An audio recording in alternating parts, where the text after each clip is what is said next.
नमस्कार दोस्तों। सोचिए एक तूफानी रात, घर पर अकेला एक आदमी और दरवाजे पर दो खूबसूरत लड़कियां मदद मांगती हुई। लेकिन उसे क्या पता था कि उस दरवाजे को खोलना ही उसकी जिंदगी की सबसे बड़ी गलती होगी। आज हम बात करेंगे 2015 की साइकोलॉजिकल थ्रिलर नॉक नॉक के बारे में। इसे डायरेक्ट किया है एली रूथ ने। इस फिल्म को IMDb पे अच्छी रेटिंग मिली है। रॉटेन टोमेटोज पे ये 37% फ्रेश है। तो दोस्तों, चलिए स्टोरी को जानते हैं।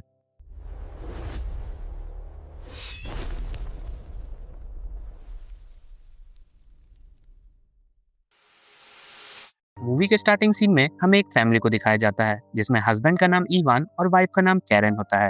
ये दोनों अपने बच्चों के साथ बड़ी खुशी से जीवन व्यतीत करते हैं। कैरन एक आर्ट गैलरी में काम करती है और इवान एक आर्किटेक्ट था। एक दिन इवान और कैरन अपने बच्चों के साथ ट्रिप घूमने का प्लान बनाते हैं, लेकिन मेन मौके पर ही इवान को आर्किटेक्चर का काम आ जाता है।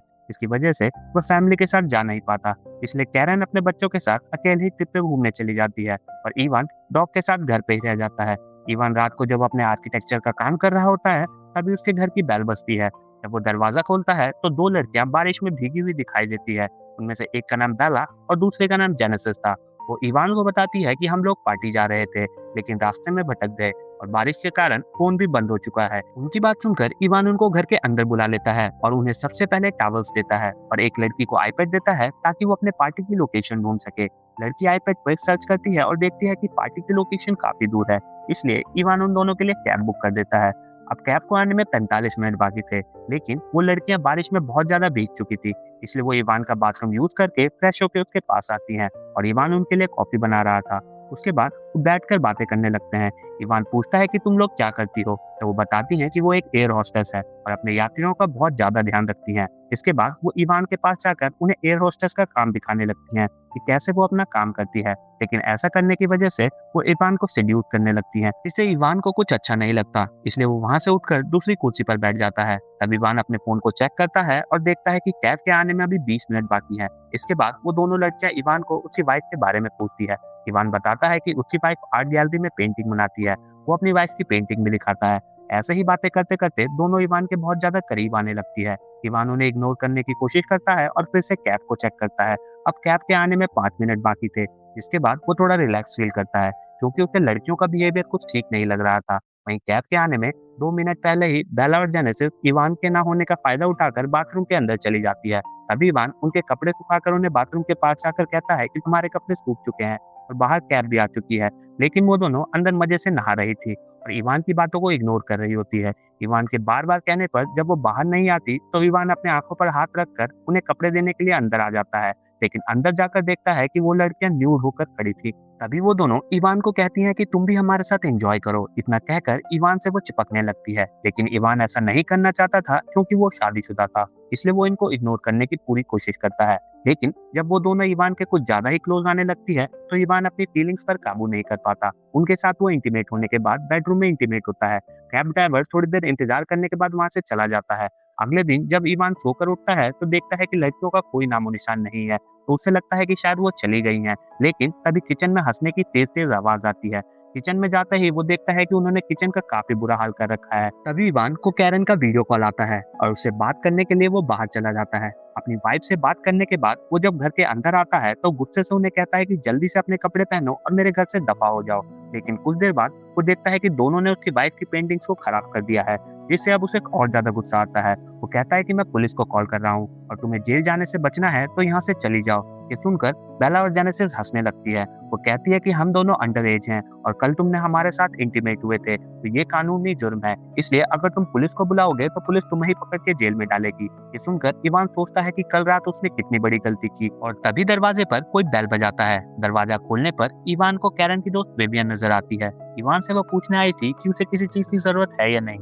इवान उसे देखकर काफी डर जाता है कि वो कहीं घर में बेला और जेनेसिस को देख ना ले।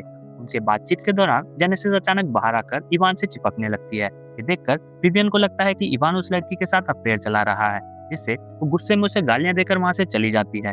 इवान को उन दोनों लड़कियों पर बहुत ज्यादा गुस्सा आता है और वो पुलिस को सच में कॉल करने लगता है। ये देखकर बेला और जेनेसिस डर जाती है और तुरंत वहां से जाने के लिए मान जाती हैं। उसके बाद इवान उन दोनों को अपनी कार में बिठाकर वहां से दूर ले जाता है और किसी घर के बाहर छोड़ देता है और वो अपने घर आ जाता है और देखता है कि दोनों लड़कियों ने उसके घर को काफी गंदा कर दिया था। इसलिए वो अपने घर की साफ सफाई करता है और फिर अपने आर्किटेक्ट के काम में व्यस्त हो जाता है।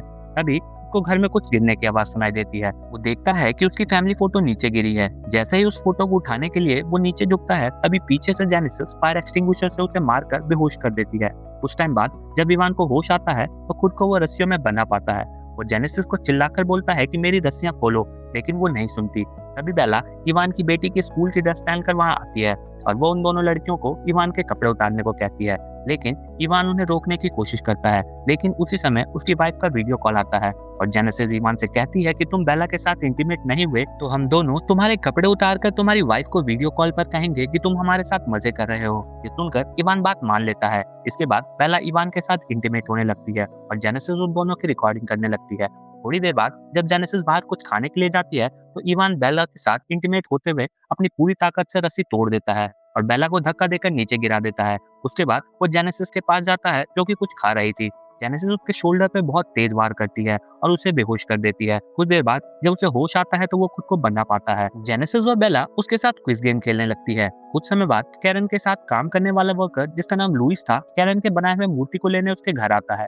उसे देखकर वो लड़कियां इवान को एक रूम में छुपा देती है। उसके बाद जेनेसिस दरवाजा खोलती है और ये दोनों लुइस को बताती हैं कि हम दोनों इवान की कजन्स हैं और घर में एक चोर घुस आया था, इसीलिए इवान उसे पकड़ने के लिए उसके पीछे गया है। अभी लुइस की नजर कैरन की आर्ट पर पड़ती है जिसका इन दोनों ने लड़कियों ने बुरा हाल कर रखा था। ये देखकर लुइस को इन पर शक होने लगता है। साथ ही वो उनसे कहता है कि इवान की कोई कजन्स ही नहीं है और यहाँ पर लुइस को इवान के चिल्लाने की आवाज सुनाई देती है और वो जाकर देखता है इवान वहाँ बंधा हुआ था। वो तुरंत रस्सियों को खोलने लगता है। तभी वो दोनों बहनें बाहर कैरन के आर्ट को तोड़ने लगती है जो कि बहुत महंगी थी, इसलिए लुइस उन्हें रोकने के लिए जाता है। लेकिन तभी उसे अस्थमा अटैक आ जाता है और लुइस का इनहेलर भी जेनेसिस के पास था।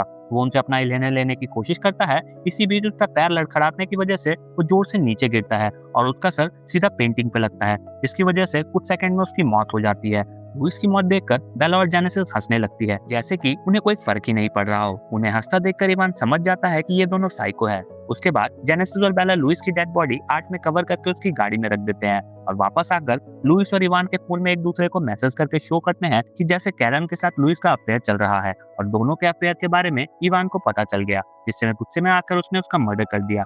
इतना कहकर वो दोनों लुइस को दफनाने के लिए घर से बाहर बैकयार्ड में एक बड़ा सा गड्ढा खोदती हैं और कुर्सी से बंधे इवान को किसी भी तरीके से अपनी वाइफ को कॉल लगाना ही था। लेकिन तभी वो दोनों लड़कियां आकर उसकी आईपैड छीन लेती हैं और उस पर बहुत गुस्सा करने लगती है और अब वो इवान के घर को पूरी तरीके से खराब कर देती है और इवान के बालों को काट कर उन्हें छोटा कर देती है। उसी रूम में जेनेसिस को इवान की छुपाई गन मिलती है जिससे वह बेला को इवान के हाथ पैर खोलने को कहती है। जेनेसिस इवान को कहती है कि अब हम तुम्हारे साथ हाइड एंड सीक खेलेंगे और अगर तुम पकड़े गए तो हम तुम्हें मार डालेंगे। इवान तुरंत घर में छुपने लगता है। जेनेसिस और बेला उसे ढूंढने लगती है। तभी इवान घर से भागने के लिए बाहर की तरफ जाने लगता है, लेकिन जेनेसिस उसके पास आकर उसे ढूंढ लेती है। तभी इवान जोर जोर से चिल्लाकर मदद मांगने की कोशिश करता है, लेकिन जेनेसिस उसे गन पॉइंट पर चुप करा लेती है। यहाँ से सीन शिफ्ट होता है और हम मॉर्निंग में देखते हैं कि ये दोनों इवान को एक गड्ढे में जाकर दफना देती हैं, लेकिन ये इवान के सर को बाहर रखती हैं और ये इवान को बताती है कि हम तुम्हें मारना नहीं चाहते थे, हम सिर्फ अपने मजे के लिए तुम्हारा इस्तेमाल कर रहे थे और हमें टॉर्चर करने में बहुत मजा आता है। इसके बाद बेला इवान को उसके फोन पर एक वीडियो दिखाती है। स्कूल ड्रेस पहनकर उसके साथ वो इंटीमेट हुआ था और ये वीडियो जेनेसिस ने रिकॉर्ड किया था। अब इस वीडियो को इवान के फेसबुक प्रोफाइल पर अपलोड करके लिखती है हैप्पी फादर्स डे, ताकि ऐसा लगे ये वीडियो इवान ने खुद डाला है। वो दोनों इवान को कहती हैं कि अब हमें नया शिकार करने के लिए जाना है और वो दोनों वहां से चली जाती है। इवान काफी मुश्किल से अपना हाथ बाहर निकालकर उस वीडियो को डिलीट करने की कोशिश करता है, लेकिन गलती से डिलीट की जगह लाइक प्रेस हो जाता है। कुछ घंटों के बाद कैरन जब अपने सभी बच्चों के साथ घर आती है तो घर को तहस नहस देखकर उसे समझ आ जाता है कि इवान ने अपने दोस्तों के साथ खूब पार्टी की है उनके ना रहने के दौरान। और इसी के साथ ये मूवी खत्म हो जाती है। तो दोस्तों, अगर आपको ऐसे एक्सप्लेनेशन पसंद है तो आप इस चैनल को लाइक, शेयर और सब्सक्राइब जरूर कीजिएगा, ताकि हम मोटिवेट होकर आपके लिए आगे वीडियोस बनाते रहे।